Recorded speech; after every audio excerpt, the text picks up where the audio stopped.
Imagine a tech giant fined billions for allegedly playing favorites in the digital ad world. That's exactly what happened when the European Union slapped Google with a staggering 2.95 billion euro fine, approximately $3.5 billion, for what they called abuse of its dominant position in the ad tech market. But here's where it gets controversial. Is Google really stifling competition? Or is this just the EU flexing its regulatory muscles?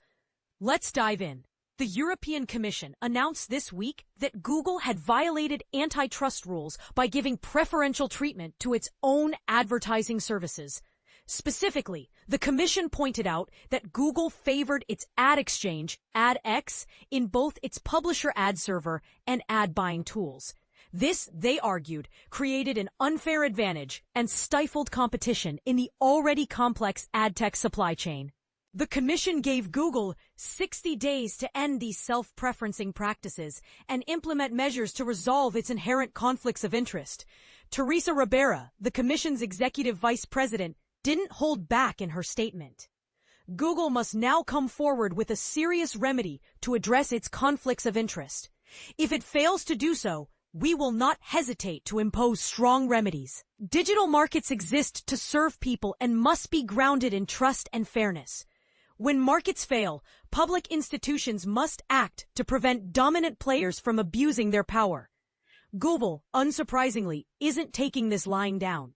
A spokesperson told the Wall Street Journal that the company plans to appeal the decision, arguing, "There's nothing anti-competitive in providing services for ad buyers and sellers. And there are more alternatives to our services than ever before." And this is the part most people miss. The fine was reportedly delayed from its original September 1st announcement due to ongoing trade negotiations between the EU and the United States. Could this be a political move as much as a regulatory one? This fine marks the EU's second-largest antitrust penalty ever, trailing only the $5 billion fine Google received in 2018 over Android-related antitrust issues. The decision sparked criticism, not just from Google, but also from former U.S. President Donald Trump, who took to Truth Social to express his outrage. Trump complained about the many other fines and taxes that have been issued against Google and other American tech companies, like Apple, and even threatened to initiate a Section 301 proceeding to nullify what he called unfair penalties against these tax-paying American companies. Trump's comments came just days after he hosted a televised dinner with tech executives, including Google CEO Sundar Pichai and co-founder Sergey Brin, where they praised his policies, particularly around AI.